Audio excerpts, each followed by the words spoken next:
Hello friends, मैं लुमेश पटेल आपका स्वागत करता हूं प्रगति कोचिंग सेंटर के इस यूट्यूब प्लेटफॉर्म में।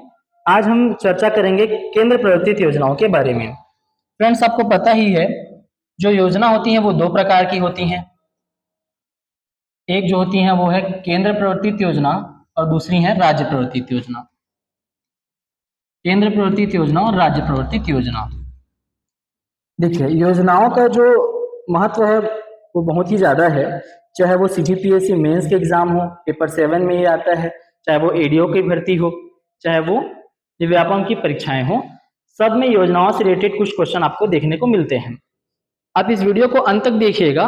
अंत में हम लोग जब ये टॉपिक क्लियर हो जाएगा तो हम लोग कुछ एमसीक्यू सॉल्व करेंगे और एमसीक्यू सॉल्व करने से हमारी जो कॉन्सेप्ट है और भी क्लियर होंगे इसमें। चलिए देखते हैं। सबसे पहले योजना क्या है? तो योजना का नाम है प्रधानमंत्री आवास योजना ग्रामीण। अब याद रखिएगा कि प्रधानमंत्री आवास योजना शहरी भी चल रही है।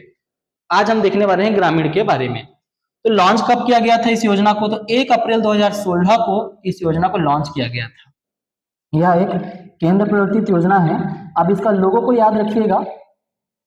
चलिए देखते हैं इसका उद्देश्य क्या है। तो सभी बेघर परिवारों और कच्चे और जीर्ण शीर्ण जिनके घर हैं उनको बुनियादी सुविधाओं के साथ एक पक्का घर उपलब्ध कराना है। अच्छा, अब ये बुनियादी सुविधाएं क्या हैं? जैसे देखेंगे, अगर बुनियादी सुविधाओं में रसोई घर है, नल है। अब जैसे अगर देखें रसोई घर में, तो रसोई घर में आपको एक योजना देखने को मिलेगी, प्रधानमंत्री उज्ज्वला योजना। ये भी पढ़ने का विषय है। जल जैसे देखें अगर, तो हर घर जल योजना। इस योजनाओं को सम्मिलित इसमें किया गया है ताकि व्यापक रूप से जनता को इससे फायदा हो। अच्छा, इसमें ग्रामीण आवास की कमी को दूर करता है। जो प्रधानमंत्री आवास योजना ग्रामीण है, ये ग्रामीण क्षेत्रों में आवास की जो कमी को दूर करता है और भारत के ग्रामीण क्षेत्रों को आवास की कमी को पूरा करता है। ये मुख्य है इसके। और सभी के लिए आवास मिशन को भी महत्वपूर्ण योगदान देता है। मतलब सभी के लिए आवास सुनिश्चित हो, इसको ये योगदान देता है। चलिए देखते हैं इसके नेक्स्ट बिंदु के बारे में। तो इस योजना के तहत जो घरों का न्यूनतम आकार है वो 25 वर्ग मीटर है। इसको आप याद रखिएगा कि प्रधानमंत्री आवास योजना ग्रामीण के तहत घरों का जो न्यूनतम आकार है वो कितना होगा? 25 वर्ग मीटर, जिसमें स्वच्छ जल, खाना पकाने के लिए एक समर्पित क्षेत्र शामिल है। स्वच्छ जल से आप योजना को याद रख सकते हैं। हर घर जल योजना है। खाना पकाने के लिए जैसे रसोई गैस उपलब्ध कराया गया है, प्रधानमंत्री उज्ज्वला योजना। तो इसका देखिए 27 सितंबर 2022 तक 2.72 करोड़ के कुल लक्ष्य में से 2 करोड़ घरों का निर्माण किया जा चुका है। मतलब कि 2.72 करोड़ लक्ष्य था और इसमें से 2 करोड़ लक्ष्य को पूरा किया जा चुका है। देखिए, इसमें प्रधानमंत्री श्री नरेंद्र मोदी जी आवास वितरित कर रहे हैं लाभार्थी को। तो देखिए, लाभार्थी की पहचान क्या है? तो सामाजिक, आर्थिक और जातीय जनगणना, सोशल इकोनॉमिकल कास्ट सेंसस मापदंडों का उपयोग करके और ग्राम सभाओं के द्वारा सत्यापित की जाती है।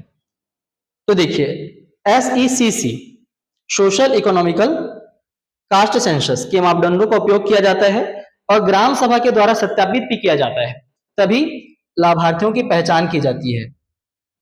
इसका नेक्स्ट बिंदु देखते हैं।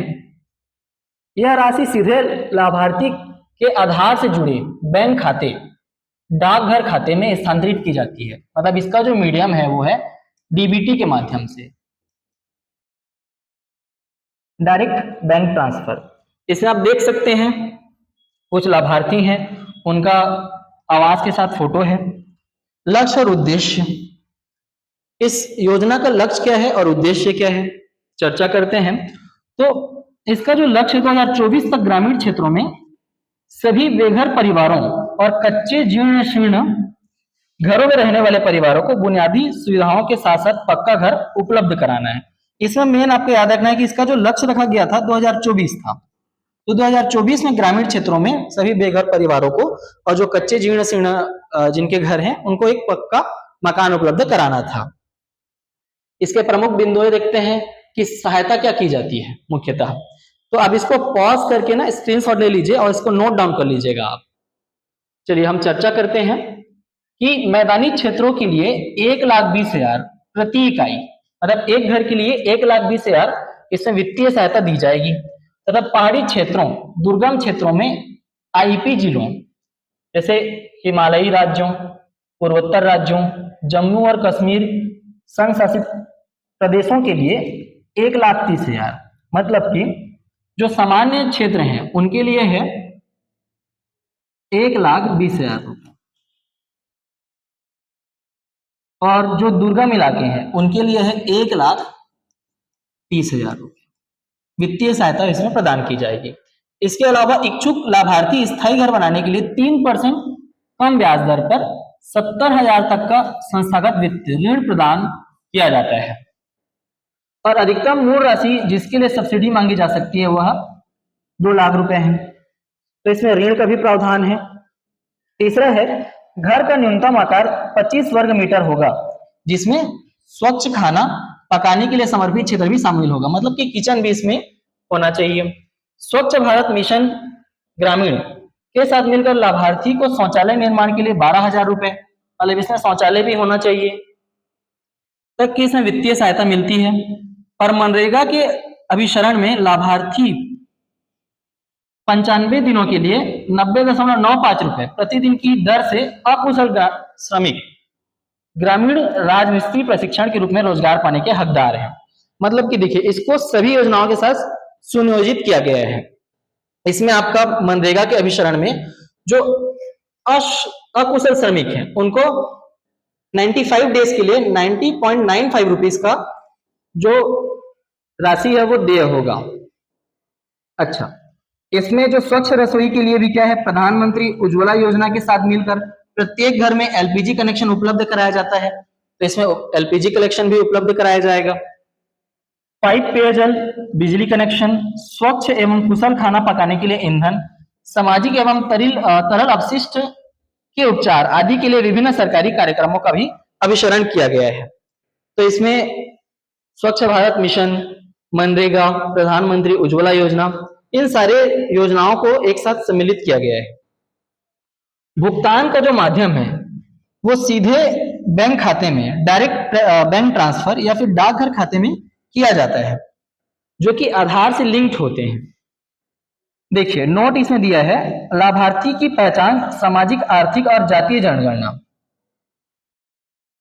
SECC 2011 से आवास अभाव मापदंडों का उपयोग करके की जाती है। तो 2011 में जो SECC हुआ था उसके आवास अभाव मापदंडों को जो फुलफिल करेंगे उनको ही क्या मिलेगा, इस योजना का लाभ मिलेगा। नेक्स्ट देखते हैं। अच्छा, इसमें आपको याद रखना है कि जो सामान्य क्षेत्र है, मैदानी क्षेत्र हैं, उनके लिए 1,20,000 रुपए और जो दुर्गम क्षेत्र हैं, पहाड़ी इलाके हैं, उनके लिए 1,30,000 रुपए दिए हैं। ठीक, इसको आप नोट जरूर कर लीजिएगा। नेक्स्ट है, देखिए इस योजना के अंतर्गत पात्र लाभार्थियों में वे सभी बेघर परिवार शामिल होंगे जो कच्ची दीवारों और कच्ची छतों वाले 0, 1 या 2 कमरों वाले मकानों में रह रहे हैं। ठीक, SECC के आंकड़ों के अनुसार और बहिष्करण प्रक्रिया के अधीन स्वचालित अनिवार्य समावेशन के लिए मापदंड हैं। इसके लिए कुछ मापदंड हैं, जैसे कि आश्रय विहीन परिवार, जो आश्रय विहीन है, जिनका कोई आश्रय देने वाला नहीं है। दूसरा है निराश्रित, भिक्षा पर जीने वाले, जो निराश्रित हैं या फिर जो भिक्षा पर जीने वाले व्यक्ति हैं उनको इस योजना में प्राथमिकता दी जाएगी। मैनुअल स्कैवेंजर, जो कि साफ सफाई का काम करते हैं मोहल्लों में, आदिम जनजाति समूह और कानूनी रूप से रिहा बंधुआ मजदूर, इनको प्राथमिकता दी जाएगी इसमें, इस योजना में। तो इसको भी आपको याद रखना है। चलिए अब इस योजना के कुछ हम एमसीक्यूज डिस्कस करते हैं। जैसे अगर हम देखें इसको, प्रधानमंत्री आवास योजना ग्रामीण का मुख्य उद्देश्य क्या है?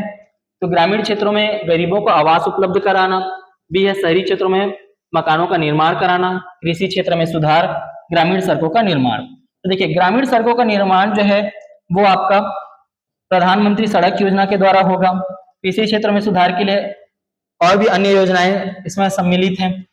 शहरी क्षेत्र के लिए इसका प्रधानमंत्री आवास योजना शहरी है, लेकिन इसका जो आंसर होगा ग्रामीण के लिए, तो ग्रामीण क्षेत्रों में गरीबों को आवास उपलब्ध कराना इसका राइट आंसर है। दूसरा है प्रधानमंत्री आवास योजना ग्रामीण के तहत लाभार्थियों को वित्तीय सहायता प्रदान की जाती है। अच्छा, इसमें क्लॉजेस हैं, देखिए सबसे पहले जो मैदानी क्षेत्र हैं उनको 1,20,000 रुपए, और जो दुर्गम क्षेत्रों में जैसे पहाड़ी क्षेत्रों में रहते हैं उनको 1,30,000 रुपए तक का वित्तीय इसमें सहयोग दिया जाता है। तो इसमें आप क्वेश्चन में फंस सकते हैं, तो इसको आप याद रखिएगा। थर्ड है प्रधानमंत्री आवास योजना ग्रामीण का लक्ष्य किस वर्ष तक सभी को आवास उपलब्ध कराना है। तो अभी हमने देखा 2022, 2024, 2025, 2030, इसका राइट आंसर होगा 2024। नेक्स्ट देखते हैं प्रधानमंत्री आवास योजना ग्रामीण के तहत निर्माण सामग्री को प्राथमिकता दी जाएगी। ए ऑप्शन है मिट्टी की ईंटें, लोहे की चादरें, स्थानीय निर्माण सामग्री और कंक्रीट। तो इसका राइट आंसर होगा स्थानीय निर्माण सामग्री।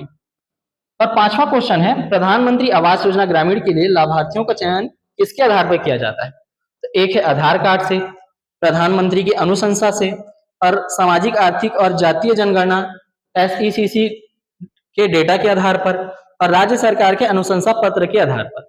तो इसका आंसर आप कमेंट्स में छोड़ेंगे कि इसका राइट आंसर क्या होगा, ए होगा, बी होगा, सी होगा कि डी होगा। इसका राइट आंसर आप कमेंट करेंगे। और भी ऐसी वीडियोस के लिए हमारे चैनल को सब्सक्राइब करेंगे, हम और भी ऐसी वीडियोस लाते रहेंगे। वीडियो को अंत तक देखने के लिए बहुत बहुत धन्यवाद। आपका दिन शुभ हो।